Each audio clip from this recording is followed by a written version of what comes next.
So etong mga idol, WBC welterweight champion na si Mario Barrios ay tila may pag-aalinlangan sa pagpili sa kanyang 8th Division World Champion Manny Pacquiao na siya ang makakalaban. Na ayon sa pahayag na ito ni Mario Barrios ay parang duda ito.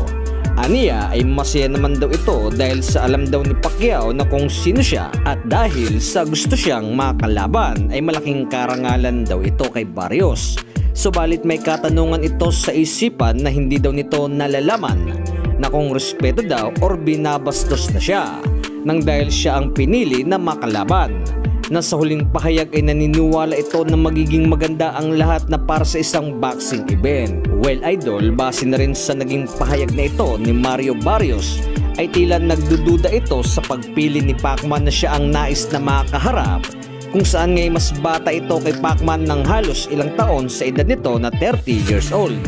nakakumpara kay Pacquiao na 46 years old, na para bang sinasabi na rin ito ni Barrios ay tila dehado siya sa Pinoy legend, kung saan ay isa sa binabato kay Barrios ay kung mananatili itong kumpiyansa sa laban dahil sa old Pacman ang kanyang makakaharap ay maaari itong ma-knockout ni Pacquiao. So base naman sa mga nagdaang nakalaban ni Mario Barrios ay nakaharap nito si Yordenis Ugas na siya namang tumalo kay Manny Pacquiao, kung saan ay tinalo naman ni Mario Barrios via unanimous decision na para sa interim 147 pounds title. Na sa labang Keith Thurman naman ay tinalo ito ni Manny Pacquiao via split decision. Na sa labang Thurman kontra Barrios ay tinalo naman ni Thurman si Barrios via unanimous decision. So bali mga idol, nakuha nito ni Mario Barrios ang WBC interim 147 pounds title laban kay Ugas, na siya namang pansamantalang depensa nito kay Fabian Maidana, kung saan ay naging full-time champion itong si Mario Barrios na matapos ibaba ng WBC bilang champion in recess si Terence Crawford. So umakyat ito mga idol sa 154 pounds, kung saan ngay unang laban ito ni Terence Crawford na nakaharap si Israel Madrimov,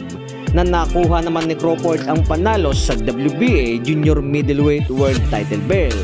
So base naman sa status na ito ni Mario Barrios ay unang depensa nito ng titulo sa WBC 147 pounds kontra kay Abel Ramos, kung saan ay nauwi ang bakbakan by split draw,